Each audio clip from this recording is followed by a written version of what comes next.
Welcome to the Counselor Soapbox video channel.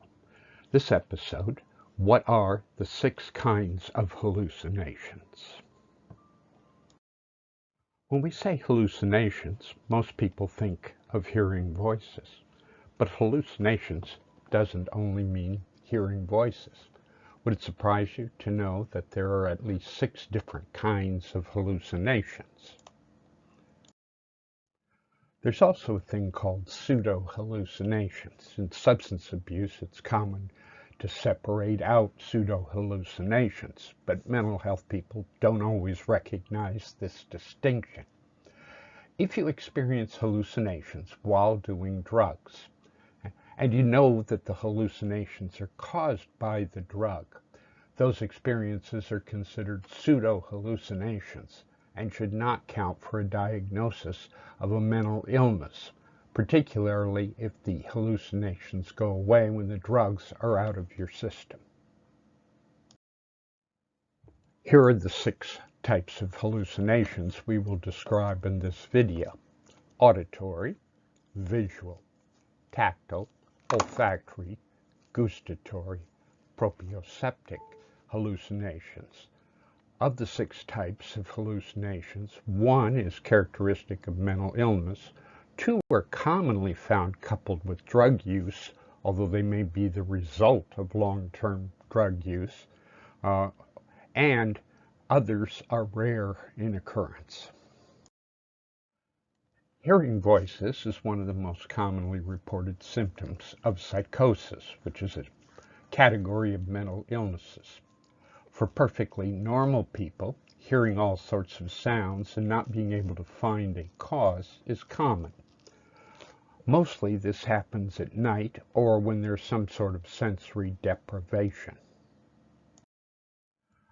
Many people have had the experience of hearing or thinking they heard someone calling their name, only to look around and find no one there. What happens is if the brain hears sounds it can't interpret, then it makes them into something that's familiar to you, such as your own name or the name of a family member. But if someone has psychosis, the sounds they hear occur when others are present who don't hear them, and they may progress. People with schizophrenia and related psychosis have described the progression of these sounds to me. No one pattern seems to be consistent for everyone, but here is one way in which auditory hallucinations might develop. In the early stages, the person might hear humming sounds. They may get their hearing checked, and there's nothing wrong with their hearing. Later on, the sounds become voices. At first, they may be mumbling, and the people may not be able to make out what the voices are saying. Over time, the voices may get louder. There may be one voice, or there could be several or even many. The voices can be men, women, or a group of people. Occasionally, the voice will sound just like someone from that person's past. The voice may begin to comment on them, saying you're no good or you will never be anything. The voice may tell them to do or not to do something. The most troubling auditory hallucinations are these command hallucinations, when the voice or voices tell the client to harm themselves or others. It's important to notice that senior citizens tend to lose hearing and are sometimes misdiagnosed as having hallucinations when they are in fact having hearing problems. As people age, whenever they begin to have difficulty with what they're hearing, hearing should be the first thing that's checked. Occasionally, the voices may be experienced as good or helpful voices. If this is in the context of a religious experience, we tend not to diagnose this as a form of mental illness.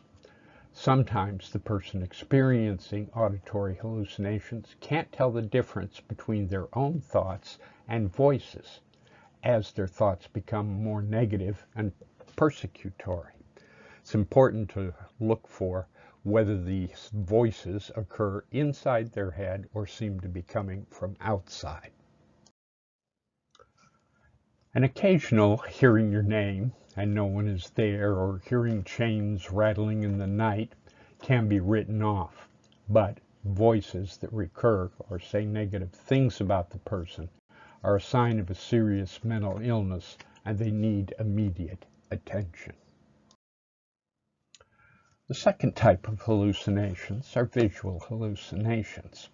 Seeing wisps or shadows can happen from lack of sleep, low light levels, or other physical problems. Most of the more elaborate visual hallucinations are the result of drug use, intoxication, or withdrawal. Seeing things when withdrawing from alcohol is life-threatening and needs immediate medical attention. People who have a history of DTs or seeing things during alcohol withdrawal are at risk to die from withdrawing from that alcohol. A few people with mental illnesses only and no reports of substance abuse see things. Most of the time, if someone sees things, they are doing drugs. Seeing things on drugs is so common that if the client knows that the drugs cause this, we don't diagnose this as a psychosis, but rather these are called pseudo hallucinations. Three types of drugs are likely to cause visual hallucinations. There's a family of drugs called hallucinogens, similar to LSD, and there are many other well-known drugs in this category. High levels of stimulants, especially amphetamine, methamphetamine, can induce a psychotic-like disorder. Collectively, all of the psychosis caused by stimulants are referred to as stimulant psychosis. Meth users are familiar with the phenomena called petting the shadow puppy and being chased by the giant green meth monster. Drug-induced visual hallucinations often persist even after the eyes are closed. Alcohol delirium tremens, DTs, also involve the visual hallucinations. As I said before, this is life-threatening, usually a lot more terrifying than the prosaic references to pink elephants. Another type of hallucination is tactile hallucinations.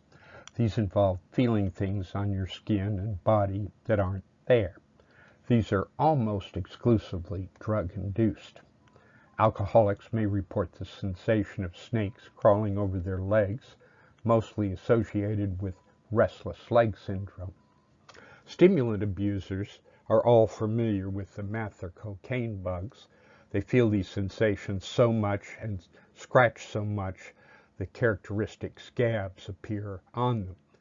The newer chemicals that they're being called bath salts may also produce these kinds of tactile hallucinations. Another type of hallucination is olfactory hallucinations. Some people report smelling dead people even before the people die. This makes good horror flick material, but in real life, olfactory hallucinations are a lot rarer than either auditory or visual hallucinations. Smelling things that are not there and hypersensitivity to smells may have a physical cause, or more rarely it may be a mental illness. Gustatory hallucinations. This one makes me think I need a doctor, sometimes for the client and sometimes for me. If the client thinks they taste metal or poison, this may be a medication issue, side effect of the meds. Some clients have delusions of being poisoned, and anything can taste like it's been poisoned to them. This is also a relatively rare issue in my experience. Another type of hallucination is proprioceptive hallucinations. The feeling of being out of your body, floating in air, or maybe even looking down on your own body. This can be related to sleep paralysis. These sensations of floating, flying, out-of-body experiences, and other dissociative movement events are most likely when in bed before and after sleeping. They have also been reported under the influence of anesthetics and other hospital-related incidents. There are some historic references to this type of hallucination being caused by herbs and potions. Most likely, it is the result of sleep disruptions.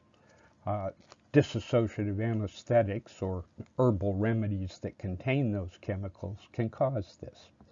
I can think of no mental illnesses that feature these sorts of hallucinations. That completes our summary of the hallucinations. There's probably more I could have said about this topic, but if you have questions that were not covered here, please leave a comment and I will try to get back to you just as soon as possible. You can also contact me directly through the blog. What's ahead for the Counselor's Soapbox video channel?